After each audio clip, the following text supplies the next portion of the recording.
Bonjour, voilà, aujourd'hui je voudrais vous montrer quelque chose qui est très beau.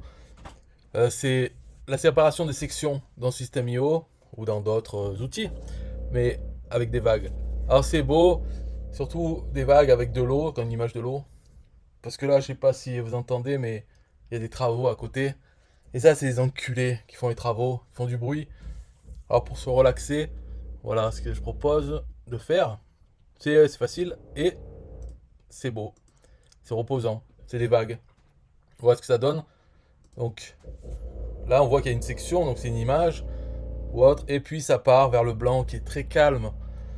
Qui sommes-nous? Blablabla. Donc c'est vague, et s'adapte à n'importe quelle image, parce que la première vague, la plus proche de nous, elle est blanche. Alors bien sûr, toutes ces couleurs, hein, je parle, là c'est mon côté artistique là, qui a fait ça, mais on peut changer les couleurs, on peut faire des vagues noires. Mais la première est vraiment avec l'opacité à fond, donc c'est noir, et ensuite c'est du noir, ou du blanc là, avec de l'opacité jusqu'à petite, donc ça laisse transparaître ce qu'il y a derrière. Et même les vagues qui superposent, ça augmente du coup l'opacité. Par exemple, cette partie-là où il y a trois vagues un peu transparentes, eh bien, c'est plus. Bon, on se comprend. Ça laisse apparaître l'image. Donc là, quand il n'y a que la dernière vague, ça va être peut-être 20%. Je me souviens plus, il faut regarder tout ça, c'est paramétrable, hein, mais il faut regarder. Mais en gros, ça fait un bon effet. Et après, il faut que la section d'après, elle soit couleur unie. Mais ça peut être, par exemple, un dégradé. On peut faire une section en bas qui commence par le blanc pour bien avoir cette impression que la première vague, on ne voit pas la ligne. Donc c'est ça, il faut penser à faire les sections. Par exemple, moi je ferais une image, si je voulais faire que la section d'après, ça soit du jaune, mais que je veux faire la transition entre l'image et du blanc, eh bien, dans la deuxième section, je mettrais une image de fond qui serait blanc en haut et qui part vers le jaune, mais peut-être pas droit non plus. Ça peut être avec une courbe et un dégradé sur cette courbe qui passe du blanc au jaune pour atterrir avec un fond jaune uni ou pas. On peut mettre des motifs. Voilà. Bon, tout ça pour expliquer que on peut faire plus que ça. Par exemple, ici, donc on voit comment ça se passe, hein. Il y a une section en haut avec l'image de fond de la plage. Dans cette section, on met comment s'appelle, une rangée et dedans un code HTML. Bien sûr, la rangée, il faut qu'elle prenne toute la largeur de l'écran, qu'il n'y ait pas des marges ou enfin des. Voilà, il faut mettre tout à zéro, hein. Donc, quand on est là, dans ranger, ici, la marge et le rembourrage, tout ça à zéro en ce qui concerne le gauche et la droite. Et pareil pour le code HTML, si au cas où il y a des chiffres dans les marges, il faut les enlever, il faut mettre à zéro. Et ensuite, il y a une autre section, c'est la suite. Donc ça permet de faire la séparation entre deux sections avec quelque chose qui bouge. Mais ce qu'on peut faire dans une section, par exemple là, j'ai cette rangée qui contient tout ça, je peux donc prendre là-dedans, dans la marge, je peux mettre quelque chose de négatif. Donc ce qui fait que ça va remonter le tout. Et ça va se superposer. Par exemple, là, hop, je me mets comme ça.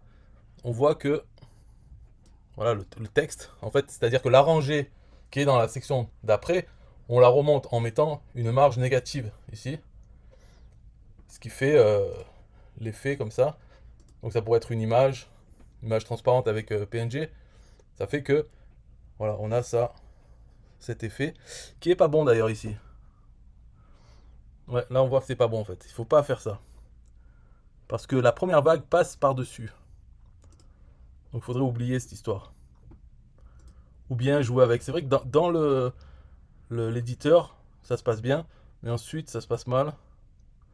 Il faudrait jouer avec ça. Bon, le mieux, c'est de pas le faire. Parce qu'on veut pas s'embrouiller. On veut rester tranquille. Déjà, c'est pas mal ça, non? Il y a moyen hein, toujours de faire passer celui-là. En fait, par exemple, en mettant rangé en bas, on a l'ID, l'attribut. Donc en mettant ça, en le mettant dans un calque supérieur, il passera par-dessus tout le reste, et en particulier par-dessus la vague.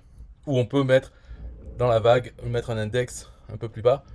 Tout ça, pour la vague, il y a juste un code HTML, donc on peut le voir ici, il y a juste à prendre, copier, coller.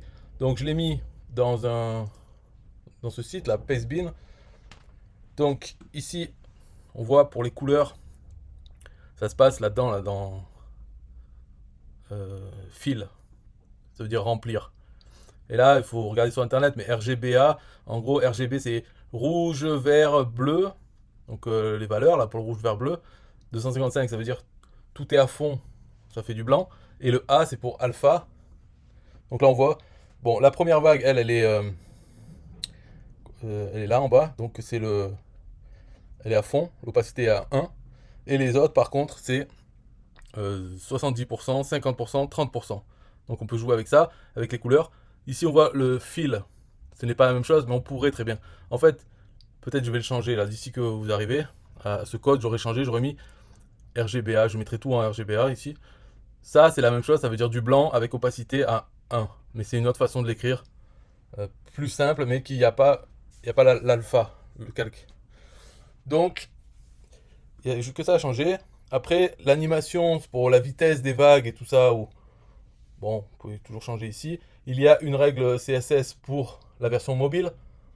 Pas que ça fasse n'importe quoi, que ce soit trop petit. Donc, c'est à 40 pixels de haut. Donc, ça marche sur tous les navigateurs et sur mobile et desktop.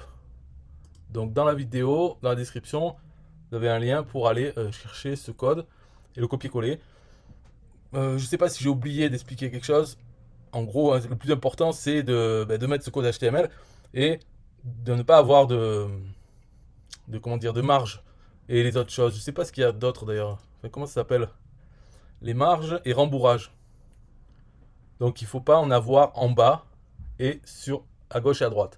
Et ça, c'est le plus important pour qu'il n'y ait pas un espace, voilà, que ça ne se voit pas. Après, en haut, c'est pas grave, puisque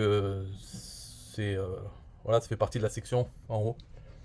Et on peut en mettre plusieurs, des vagues pour séparer plusieurs sections. Voilà, c'est tout. Bye bye.